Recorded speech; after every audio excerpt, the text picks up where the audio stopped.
And then plano ko rin na mag-expand kung sakali ng other businesses pa. Kumbaga lahat ng matututunan ko dito sa Mr. Xiao is ma-apply ko rin siya sa ibang business, hindi lang sa food business.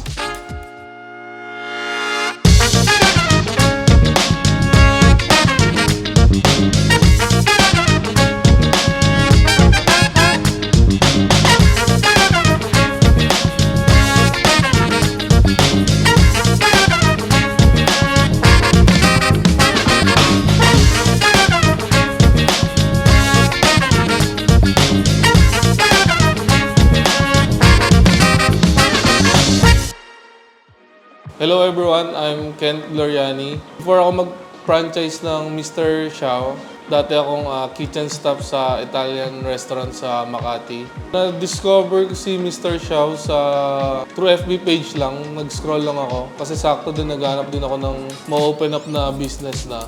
Nakakita ko si Mr. Xiao.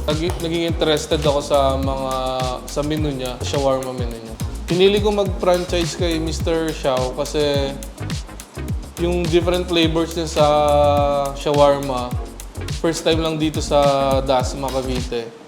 So feeling ko magbo-boom siya compare sa other na konti lang yung choices. And yung lasa niya and yung budget niya is pasok sa pangmasa sa estudyante, empleyado. Halos pang everyone na rin yung presyo niya. Kaya ako nagtiwala kay Mr. Xiao kasi nung nakausap ko naman yung CEO nila in person, na-explain naman in detail and maayos ka usap, then i-guide ka rin kung wala kang experience, i-guide through ka niya sa lahat. And then, ang basa ko sa kanya is pang long-term na tao siya, kaya nagtiwala din ako agad. Para sa akin, ang difference ng Mr. Xiao is yung flavors niya. Marami kang choices, hindi ka mauumay like classic lang, kunyari may tapa, may tocino. Ayun, hindi ka mauumay sa menu niya kasi marami siyang choices. And yung kebab burger niya and footlong is iba yung flavor niya, not like other beef patties.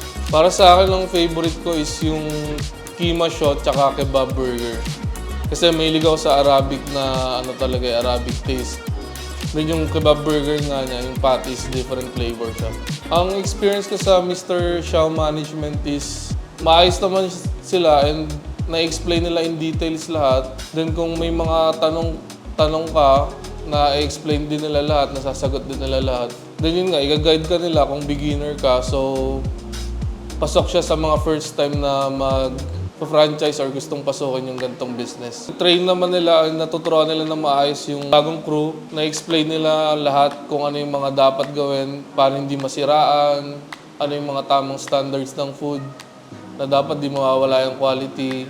Recommended ko yung Mr. Xiao kasi sa mga first time, kasi nga yung management nila is i-guide ka nila, even though sa mga permit, kung wala kang knowledge, i-guide ka rin nila all throughout sa business. Ang biggest why ko kaya ako nag-start kay Mr. Xiao kasi naranasan ko na maging employee and then gusto ko naman matry maging employer since naranasan ko yung routine kung paano maging employee.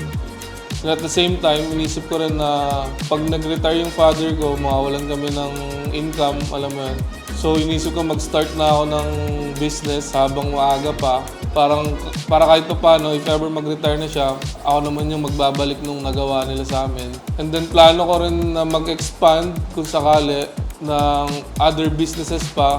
Kumbaga lahat ng matututunan ko dito sa Mr. Xiao is ma-apply ko rin siya sa ibang business, hindi lang sa food business. Nag-jive din kasi yung course ko before sa Mr. Xiao, which is culinary.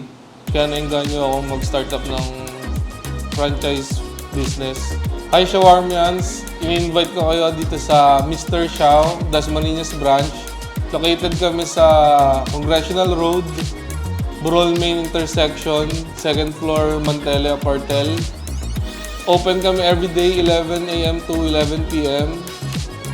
Expect nyo, pagpasok nyo sa store is welcome kayo ng well-trained crew namin. And relax yung dine-in namin kasi naka-aircon kami. So, nabusog ka na, komportable ka pa. Malapit kami sa mga schools gaya ng EAC, Lasal, ICA, NCST, CABSU. So, ano pang hinihintay nyo? Visit nyo kami dito sa Mr. Xiao, Dasmariñas branch. Mr. Xiao, taste the difference.